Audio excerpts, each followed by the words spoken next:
Monsieur Fraisinger. Nous vous remercions d'avoir répondu présent à notre demande. Vous êtes quelque temps à Paris. Oui. Beaucoup de Français vous connaissent à travers votre action politique. Mais ce serait souhaitable de vous présenter pour ceux qui ne vous connaissent pas encore. Donc, qui êtes-vous? Bon, ben, je suis en fait, prime abord, un enseignant. Donc, j'ai enseigné dans un, je pense qu'en français on dit collège. Enfin, c'était les gens juste avant la maturité. Chez nous, c'est l'équivalent du baccalauréat. J'ai enseigné la littérature pendant une trentaine d'années. J'ai une carrière politique d'une vingtaine d'années où j'étais au Parlement, d'abord dans ma commune, au conseil communal, ensuite au Parlement cantonal, ensuite au Parlement fédéral. J'ai terminé au gouvernement de mon canton, parce qu'on a des... C'est pas une république, hein, donc c'est une confédération, et les cantons sont comme des petits États qui ont leur gouvernement propre. Et certains domaines politiques sont du seul ressort des cantons, c'est pas que des courroies de transmission de la Confédération. Par exemple, moi j'avais l'éducation et la sécurité, là j'avais les policiers cantonaux sous mes ordres, je dirigeais donc la sécurité dans le canton et puis toute la formation, parce que si on a des systèmes scolaires différents d'un canton à l'autre. Voilà un peu la politique. Ensuite, bon, on m'a connu un peu parce que j'étais le fer de lance de l'initiative pour l'interdiction de la construction de minarets en Suisse. Il n'y a toujours pas de minarets, parce que je pensais qu'on ne devait pas prendre en otage de manière visuelle et sonore l'espace public de cette manière.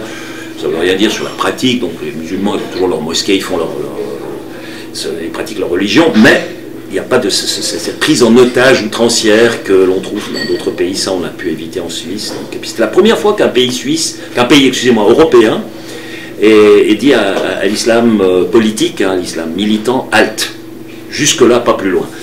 Par la suite, d'autres pays en Suisse sont arrivés avec l'histoire de burqa, etc. Mais ce premier signal, ça a été ça. Et je me souviens, j'avais fait des débats sur Al Jazeera assez fous à cette époque, contre un gars du Hamas d'ailleurs, qui était pour les attentats islamistes. Ouais, c'était... Expliquer la démocratie directe aux Arabes, c'était quelque chose. Alors, la question qui va avec, puisque c'est un peu le sujet de l'association pour laquelle j'interviens, vous pouvez nous donner la recette du référendum en Suisse? Comment ça se passe? Bon, c'est d'abord un processus qui a mûri durant des siècles. Hein, c'est pas quelque chose qu'on introduit du jour au lendemain, parce qu'il faut que les gens soient en mesure d'être à la hauteur de leur rôle de souverain, parce que à travers ce genre d'instrument de démocratie directe, vous allez donner au peuple une grande part de pouvoir. Donc le peuple va toujours avoir un droit de veto. C'est lui la dernière instance. Quoi que décide le Parlement, quoi que décide le gouvernement, à la fin, le peuple a le dernier mot. Donc on peut faire soit un référendum facultatif pour des lois de moindre importance, soit il y a même le référendum obligatoire pour les changements, en tout cas constitutionnels, c'est sûr, et pour des lois très importantes aussi, il y a le référendum obligatoire. Ce qui veut dire qu'il faut rassembler 50 000 voix si c'est le référendum facultatif, parti politique, une organisation quelconque, sur l'ensemble du territoire. Sur l'ensemble du territoire, 50 000 voix, et à ce moment-là, automatiquement, il y aura une votation populaire sur le sujet. Ça, c'est le référendum, c'est donc un pouvoir de veto du peuple. Et puis, vous avez alors le droit d'initiative. Alors, l'initiative, vous appelez ça aussi référendum, mais nous, on appelle ça l'initiative populaire. 100 000 signatures. Alors là, c'est une force de proposition, c'est-à-dire propose un changement constitutionnel, pas un changement de loi, un changement constitutionnel. Alors on a ancré l'interdiction du minaret dans la Constitution suisse, parce qu'on ne pouvait pas passer par les lois, puisqu'il fallait une initiative populaire. Parce que là, c'est clair que tous les partis politiques, gouvernements, etc., ils étaient contre. Donc je me suis retrouvé vraiment seul. J'étais quasiment le seul à faire les débats, parce que personne ne voulait trop prendre le risque. Donc ça a été assez chaud quand même, comme époque à ce moment-là. Après, j'ai fini d'ailleurs même sur la liste des hommes à abattre de l'État islamique. Donc ils avaient une liste des politiciens à battre en Europe, et en Suisse, il n'y en avait qu'un seul. Il est devant vous. Vous imaginez? Bon, heureusement que l'État islamique, je crois qu'il n'existe quasiment plus, parce que... Oui, enfin, il peut renaître, on peut le faire renaître. Au gré des Américains, voilà, et de leurs intérêts, on l'a bien compris. Et alors, donc, ça représente, donc 50 000 pétitions dans un cas, 100 000 dans l'autre. Oui. Ça représente combien en proportion du corps électoral? Oh, c'est pas énorme, puisqu'on est, nous sommes 8,3 millions environ d'habitants, corps électoral 5 millions et quelques. Donc. Ça fait dans les 1%. Ouais, c'est pas énorme. 1-2%. Mais il faut que vous ayez 20 millions d'habitants ou 8 millions ou moins, d'aller rassembler ces 50 000 signatures, ça reste le même problème. Ça ne va pas changer énormément, que vous soyez 30 millions, 40 millions, 10 millions. C'est le nombre de signatures qu'il faut rassembler, et ça, c'est toujours difficile. Quelle que soit la. Bien sûr, parce qu'il faut que les gens donnent leur nom et pas une partie. Ouais. Donc, c'est pas tellement la taille du corps électoral qui va rendre la chose plus facile ou plus difficile. C'est le nombre de signatures à rassembler. C'est pour cette raison que j'entends en France où on parle de 1 million. Ça, c'est beaucoup. Ça, c'est énorme. Hein. Surtout qu'actuellement, c'est autour de 5 millions. En fait, les conditions sont réunies pour que ça ne se fasse pas. Ah oui, et puis en plus, là, vous êtes obligé d'avoir réellement de nouveau un appareil énorme derrière qui le fasse. Alors qu'on a eu, nous, des initiatives lancées par un individu. Je me souviens, il y avait une initiative, c'était quoi le sujet déjà? Ah oui, c'était contre les bonus dans les conseils d'administration des grandes banques, etc., des grandes entreprises. Et c'est un gars qui voulait limiter les bonus, comme ça, un certain Thomas Minder. Seul, il est parti seul. Hein. Il a lancé ça. Il a réussi à avoir les 100 000 signatures, et il y a eu le vote, et le peuple lui a donné raison. Non, ça c'est quand même exceptionnel. Ça, c'est de la démocratie vécue, je trouve. Oui. Après, qu'on soit d'accord ou pas avec lui, c'est égal, c'est juste le principe. Donc, alors, il y a le bloc des 50 000 et des 100 000. Ensuite, alors le vote est obligatoire chez vous? Non. Non, les gens. On a aussi des participations de vote selon l'intérêt du sujet. Oui, alors. Des fois, on est à 20-30%, des fois, on est à 50, 60, 70%, ça dépend. Oui, mais alors, les 50% pour modifier, par exemple, la Constitution, sont pris sur les votants. Il n'y a pas de barème, il n'y a pas une exigence sur le nombre de votants. Non. On considère que ceux qui votent sont acquis à l'idée et ils représentent d'une certaine façon ceux qui ne sont pas allés voter. Oui. Vous avez autre chose à ajouter sur la question qui vous paraît... Quel est l'avantage? Il y a plusieurs avantages de ce système de démocratie directe. Étant donné que le peuple est impliqué directement dans la gestion des affaires, puisque il peut donner son avis, il a des instruments institutionnels pour se défendre contre l'hybris des puissants, on a moins tendance à aller dans la rue pour tout casser, quoi. Il y a moins cette tendance à faire des manifestations pour tout et rien, quoi. Oui. Ensuite, la décision qui est prise, elle a une légitimité très grande, parce qu'elle est populaire. Donc, en Suisse, une fois que le peuple s'est prononcé, même si c'était peut-être un demi% qui a... par exemple, la bascule. Ça a une grande force, ça fait vraiment autorité. C'est une décision qui est respectée unanimement, parce que c'est la règle du jeu. Alors que lorsque les décisions sont prises que par des politiques, qui en plus ne sont pas très honnêtes dans leur communication, le peuple peut se sentir floué. Ici, non, il peut s'exprimer, il y va, tu gagnes, tu perds. Mais on est fair play, on est bons perdants, on est bons gagnants, c'est comme ça, normalement ça joue. Et puis il y a un autre avantage que Yvon Blot avait relevé d'ailleurs dans son ouvrage sur la démocratie directe, et qui je peux confirmer, c'est que partout où vous avez ce genre de co-gestion quelque part du peuple, les frais de l'État sont un tiers plus bas. Vous êtes sûr que vous avez 30-35% de moins de frais, de moins de dépenses de l'État, parce que évidemment on est co-gestionnaire de son propre porte-monnaie, puisque nous sommes tous des électeurs qui payons, nous sommes des contribuables.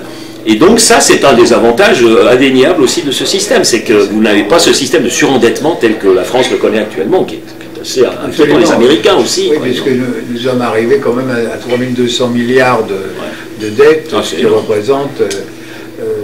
en fait, objectivement, un pays à ce niveau-là n'existe pas réellement. Ah, vous avez, je crois que l'endettement, c'est 112%. Donc, voilà, oui, c'est ça. Oui. Enfin, les Allemands, ils sont à 80 ou quelque chose comme ça. C'est pour la partie apparente, hein, toujours, puisqu'il y a toute une partie... déjà, ça correspond à quoi ça correspond, cet endettement? En général, quand vous vous endettez, c'est pour faire une acquisition quelconque. Ouais. Là, on s'endette, mais on ne sait pas tout à fait pourquoi. Et puis en plus, l'endettement français est à 47% par rapport à des créanciers extérieurs. Alors que les Italiens, la plupart des dettes sont par rapport à des créanciers extérieurs. Ce sont les Italiens, oui. Ce sont des Italiens. Ce qui est quand même une garantie plus grande de souveraineté et de sécurité. Ceci, c'est des bailleurs de fonds extérieurs. Ouais. Oui, nous, donc, c'est plus 50% des bailleurs de fonds extérieurs, qu'on ne connaît pas d'ailleurs, puisque le gouvernement a la gentillesse de ne pas nous dire qui nous prête de l'argent. Alors, est-ce qu'il y a aussi l'aspect menace qui peut fonctionner sur le... Oui, alors, ça c'est l'effet indirect de la démocratie directe. Lorsque le Parlement débat d'un sujet, il a toujours dans l'œil la possibilité qu'il y ait un référendum. Donc on aura beaucoup plus tendance à trouver des compromis au Parlement pour éviter qu'ensuite le peuple doit faire l'arbitre, parce qu'on craint quand même ça. Donc si on peut, on va quand même faire des compromis. Ou bien alors, au moins élaborer un contre-projet par exemple, ou ce genre de choses. Parce qu'on sait que derrière, si on pousse trop loin, bah, le peuple aura le dernier mot. Nous on avait en Valais par exemple, on avait une constituante qui a défini une nouvelle constitution. Et elle était déjà la composition de ce grémium était très à gauche, beaucoup plus à gauche que l'électorat normal. Et mon parti était impliqué. Je crois qu'en 4 ou 5 ans, il n'y a pas un seul amendement de mon parti qui est passé. Eh bien, le résultat devant le peuple a été catastrophique. Ils se sont ramassés, comme c'est pas 58% de refus. Parce que c'était déséquilibré. Donc dès que c'est déséquilibré, dès que c'est très idéologique, dès que c'est pas pragmatique, la sanction du peuple, elle risque fort de frapper, là, c'est sûr. Mais ça en dit beaucoup sur la démocratie telle qu'elle est vécue chez vous ou telle qu'elle est vécue chez nous. Alors, on va passer... Par exemple, je donne un autre exemple. Ça fait longtemps qu'on serait membre de l'Union européenne s'il n'y avait pas la démocratie directe. Ah, c'est le vote du peuple qui les empêche. C'est ce veto. Et plus on avance, moins le peuple est enclin à vouloir rejoindre ce grand club chaotique et surendetté et complètement hirsute. Non mais enfin moi je ne sais pas combien de temps l'Union européenne va encore pouvoir subsister, parce que là ça commence quand même à sentir aussi. Mais on a bien fait de ne pas y entrer parce qu'on a encore notre politique monétaire indépendante, etc. Maintenant tout n'est pas parfait. On a aussi nous les moutons et les couilles molles, comme tout le monde. C'est des gens qui veulent... Voilà, je prends maintenant Nous sommes un pays neutre. Et qu'est-ce que nous faisons? Nous avons pris unilatéralement fait et cause pour l'Ukraine. Mais non, nous sommes neutres. Si nous voulons jouer le rôle que nous devrions jouer, par exemple cette conférence de paix là, qui va avoir lieu dans 2 semaines, ça c'est le rôle de la Suisse, mais nous ne sommes plus du tout en mesure de le faire. Pourquoi? Parce que les Russes ils disent non, attendez, vous faites partie de l'OTAN maintenant. Parce qu'on a fait toutes les sanctions avec l'OTAN, on a livré, bon, peut-être pas directement des armes, mais on a quand même financé fortement l'Ukraine. Et puis en plus, on invite les Ukrainiens et pas les Russes. C'est pas une conférence de paix, ça. Donc on a sacrifié la neutralité qui était en fait l'élément de sécurité le plus grand qu'on avait, parce qu'elle était internationalement reconnue. Rien ne nous sécurisait plus que la neutralité, beaucoup plus que de faire partie de l'OTAN. Faites partie de l'OTAN, vous risquez de vous ramasser les missiles russes. Vous êtes neutre, vous risquez moins. Je ne comprends pas. Vous voyez, donc on a aussi, nous, des gars qui ont un déficit intellectuel certain, parce que ça, pour moi, c'est quand même des choses évidentes. Il n'y a pas besoin d'avoir fait la Sorbonne pour comprendre comment ça fonctionne. Donc c'est très simple. Et dans le peuple, bon, il y a quand même pas mal de mécontentement par rapport à ça. Alors maintenant, ils sont un peu revenus en arrière, d'autant plus qu'ils s'aperçoivent que la grande annonce que les Russes seraient morts en 3 mois là, de Bruno Le Maire, je crois, donc bon, ça on peut oublier. Je dirais que même les Russes c'était une armée quelconque il y a 2 ans, maintenant à mes yeux c'est la première armée du monde, et pas seulement au niveau du nombre, mais au niveau de la qualité des armements. Donc, et puis en plus ils sont copains comme cochons avec les Chinois. Alors là, c'est le résultat, le pire qu'on puisse imaginer, que ce que Kissinger avait toujours voulu éviter. Donc voilà, bon, mais la Suisse là-dedans, elle avait un rôle à jouer. Si elle voulait intervenir de manière humanitaire partout dans le monde, avec la Croix-Rouge, ce qu'elle fait, donc la neutralité est une condition, évidemment, de pouvoir le faire. ça sécurise le personnel humanitaire quand il va dans ces pays en guerre. Et la deuxième chose, c'est pour offrir les bons offices et créer justement un consensus, une conférence de paix entre les deux parties, il ne faut pas être soi-même pour avoir partie prenante.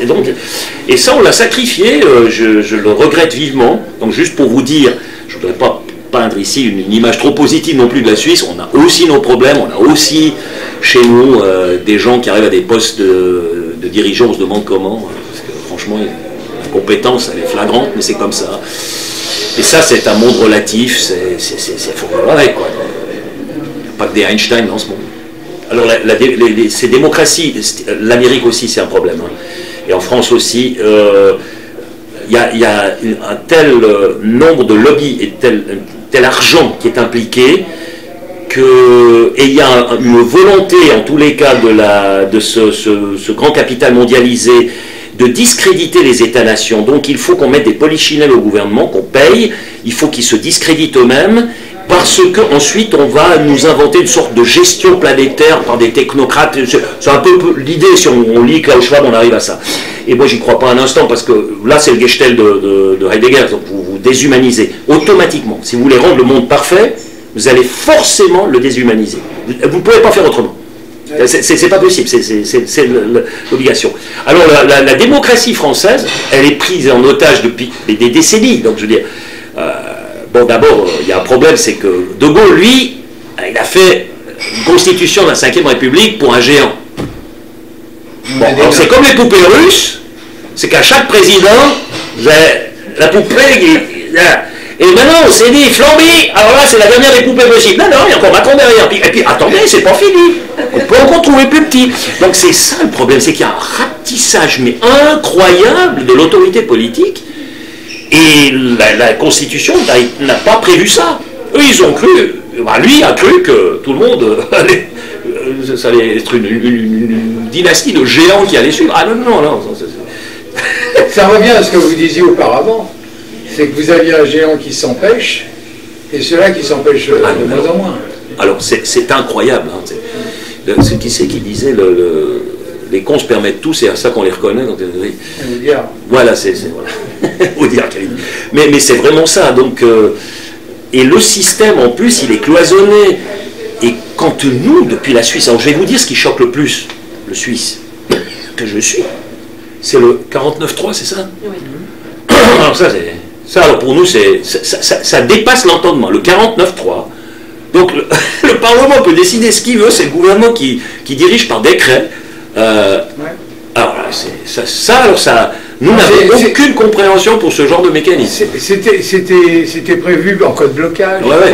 Et puis à partir d'un certain moment, ça devient une façon de vivre. Alors Madame Borne, alors elle oui. Les autres, c'est pareil. Ça c'est vraiment quelque chose qui choque. Ensuite, il y a... mais ça, c'est le problème aussi de l'histoire, le poids de l'histoire. La France, évidemment qu'elle a fait des révolutions, évidemment qu'il y a eu des changements énormes, mais fondamentalement, vous êtes toujours à Louis XIV, hein? Oui. C'est toujours Louis XIV. Si c'est pas du temps des Gaulois. Ouais. Parce que Jules César était même comme on fait. On peut même aller plus avant, mais disons, si on prend... moi j'aime bien Louis XIV parce que cette idée de vassalisation et de centralisation du pouvoir, ça c'est comme lui, hein, très fortement.